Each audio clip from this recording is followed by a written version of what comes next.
அனைவருக்கும் வணக்கம். கூட்டணியால் புலம்பி தள்ளும் வேல்முருகன், தனித்து நின்று சாதித்து காட்டிய சீமான், இதை பற்றி தான் இந்த காணொலியில நம்ம ரொம்ப தெளிவா பார்க்க போறோம்.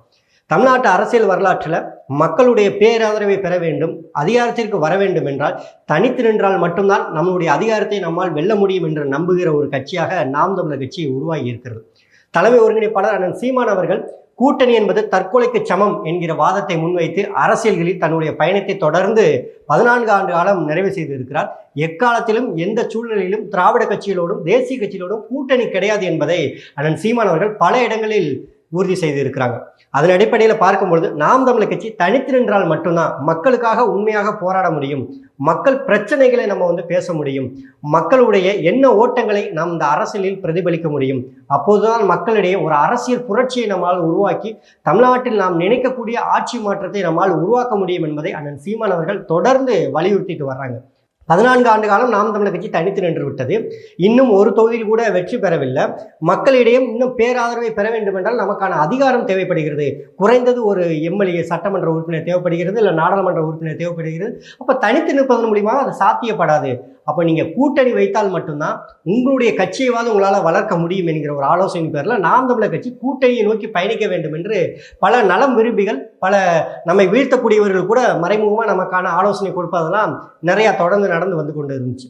ஆனால் அண்ணன் சீமான், நான் எக்காலத்திலும் கூட்டணி என்பது வைக்க மாட்டேன், யாருடனும் கூட்டணி வைப்பதற்கு நான் தயாராக கிடையாது, என் மக்களை நான் முழுமையாக நம்புகிறேன், நான் மக்களோடு கூட்டணி வைத்திருக்கிறேன், அதனால் எந்த கட்சியுடன் நான் கூட்டணி வைத்து நான் வெற்றி பெற வேண்டும் என்கிற அவசியம் எனக்கும் என் கட்சியின் சார்ந்த தம்பிகளுக்கும் தங்கைகளுக்கும் கிடையாது அப்படின்னு தன்னோட வாதத்தை முன்வைத்திருப்பார். இது ஒரு புறம் இருக்க, தமிழக வாழ்வுரிமை கட்சியினுடைய தலைவராக இருக்கக்கூடிய ஐயா வேல்முருகன் அவர்கள் 2 தினங்களுக்கு முன்னாடி செய்தியாளர் சந்திப்பில் அவர் பேசியிருந்தார்.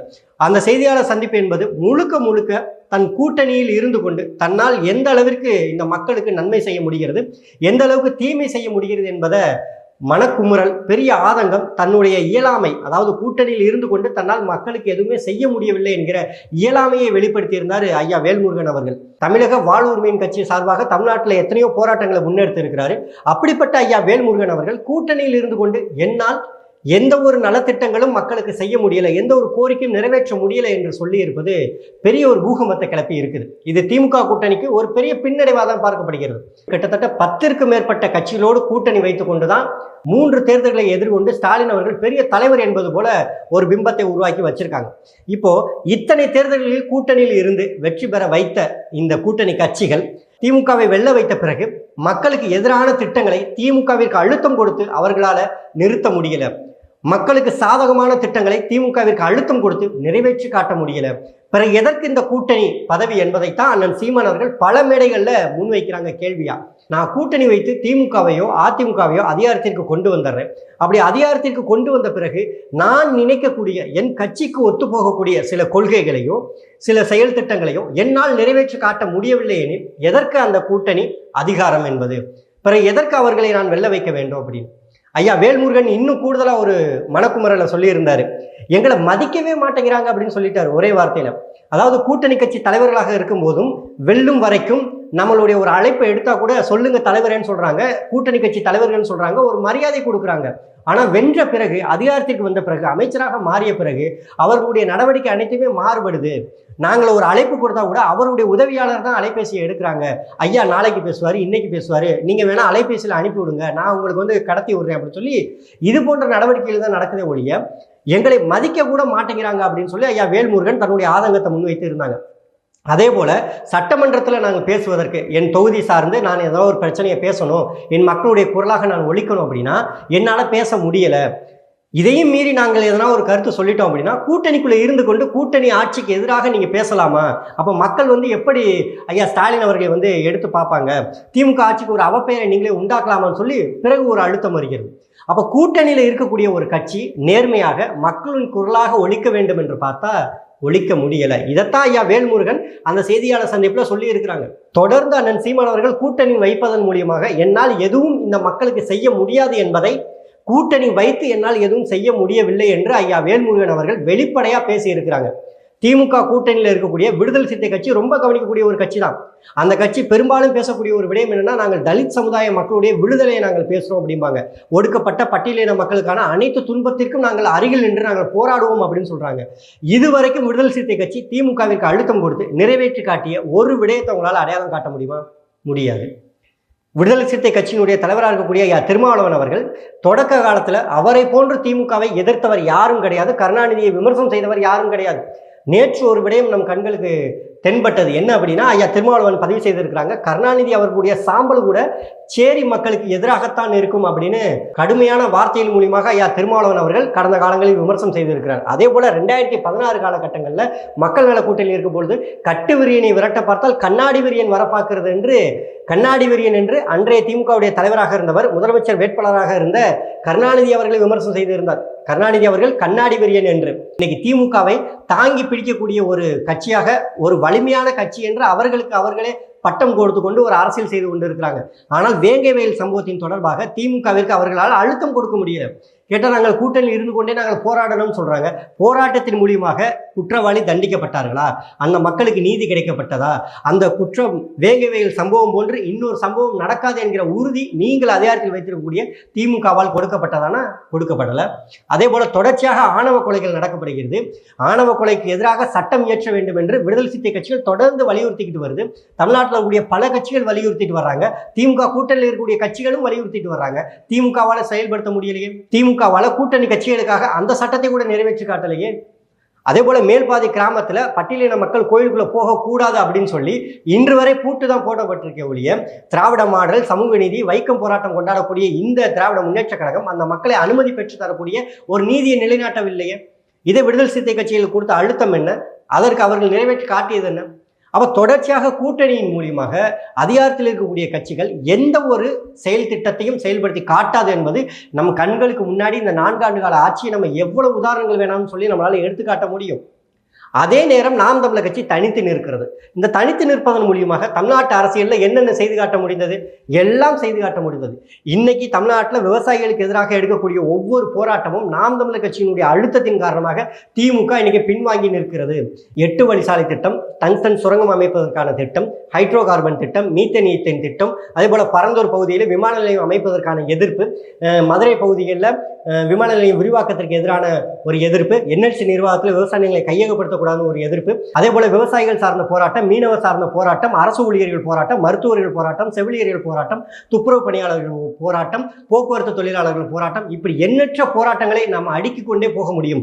எங்கு போய் நாம் தமிழர் கட்சியினுடைய தலைமை ஒருங்கிணைப்பாளர் சீமானவர்கள் போராட்டத்தை முன்னெடுக்கிறாரோ, நேரடியாக மக்களை சந்திக்கிறார்களோ, பாதிக்கப்பட்ட மக்களுக்காக அறிக்கை வெளியிடுகிறார்களோ, அதற்கு முன்னதாகவோ இல்லை அதன் பிறகோ திமுக என்கிற ஒரு கட்சி சீமானுக்கு அந்த வாக்கு போய்விடக்கூடாது, சீமானை மக்கள் விரும்பிவிடக்கூடாது, நாம் தமிழர் கட்சி மக்களுக்காக போராடுகிறது என்கிற ஒரு எண்ண ஓட்டம் வந்துவிடக்கூடாது என்பதற்காக தொடர்ச்சியாக திமுக நாம் தமிழர் கட்சிக்கு பயந்து சில நடவடிக்கைகளை எடுத்துக்கொண்டிருக்கிறது. காரணம், நாம் தமிழர் கட்சி தனித்து நிற்கிறது.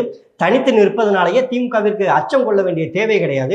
திமுகவுடைய தலைவராக இருக்கக்கூடிய ஐயா ஸ்டாலின் அவர்கள் கோபித்துக் கொள்வாரு, உதயநிதி அவர்கள் கோபித்துக் கொள்வாங்க, திமுக கூட்டணியில் இருக்கக்கூடிய அண்ணன் சொல்லக்கூடிய திருமாவளவன் கோபித்துக் கொள்வாரு, இல்ல ரத்தம் சொல்லக்கூடிய வேல்முருகன் அவர்கள் கோபித்துக் கொள்வாங்க, இல்ல காங்கிரஸ் கட்சியிலே கொள்கை ரீதியாக வேறுபாடு இருந்தாலும் அதில் இருக்கக்கூடிய சில உறவினர்கள் கோபித்துக் கொள்வாங்க.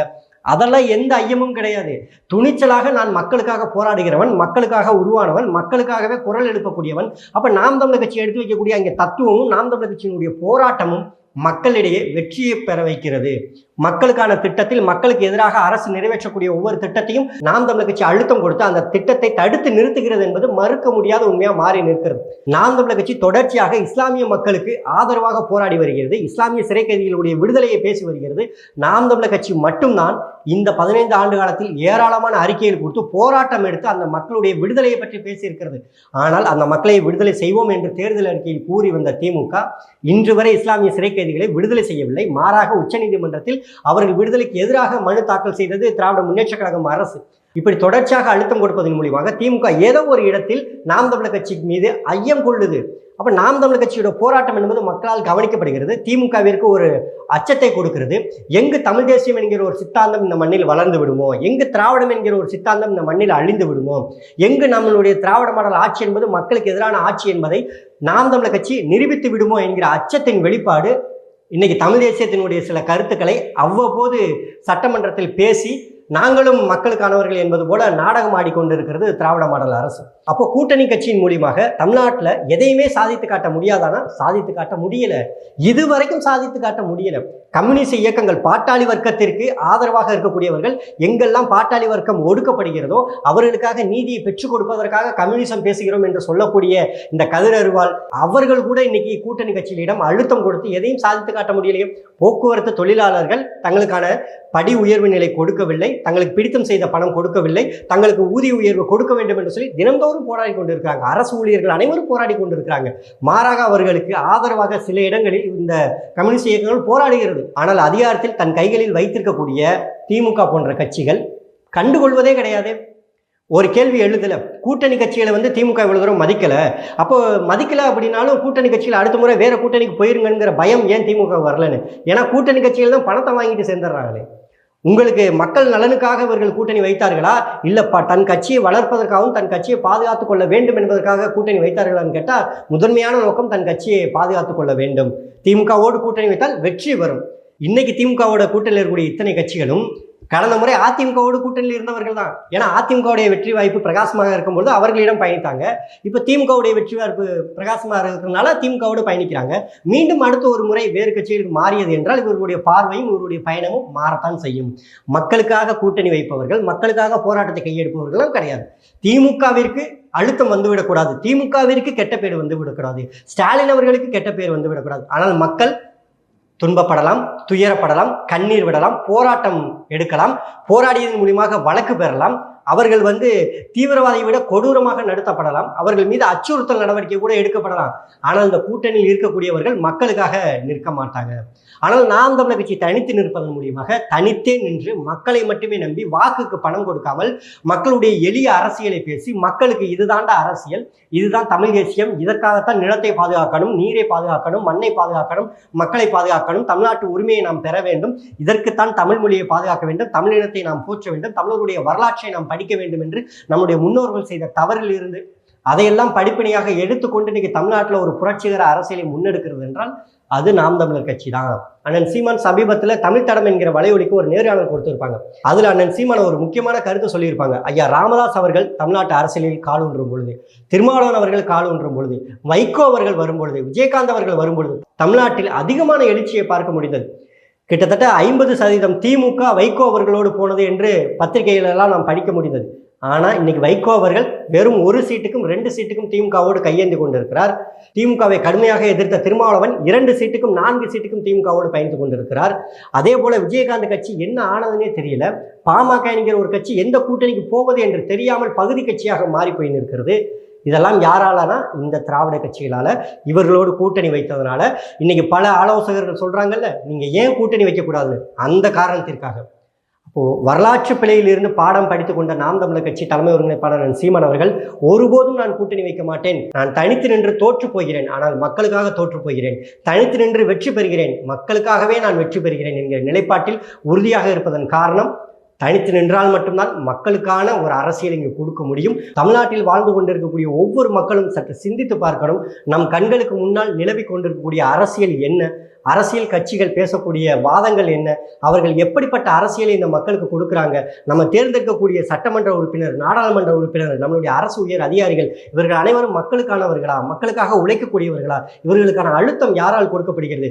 எங்களால் மக்களுக்கான செயல் திட்டத்தை நிறைவேற்ற முடியவில்லை. காரணம், நாங்கள் தேர்ந்தெடுத்து வைத்திருக்கக்கூடிய அரசியல் கட்சி எங்களுக்கு அழுத்தம் கொடுக்கிறது, எங்களுக்கு அவப்பெயர் வந்துவிடும் என்று சொல்கிறது, எங்களால் சுதந்திரமாக செயல்பட முடியவில்லை என்று சொல்கிறார்கள் என்றால், அதிகாரத்தில் இல்லாமல் கூட்டணி வைக்காமல் தனித்து நின்று மக்கள் பிரச்சனையை பேசக்கூடிய நாம் தமிழர் எவ்வளவு மேலானது, நாம் தமிழருடைய தனித்து நிற்கக்கூடிய அந்த துணிவு எவ்வளவு போற்றக்கூடியது என்பதை மக்கள் உணர்ந்து கொள்ளணும்.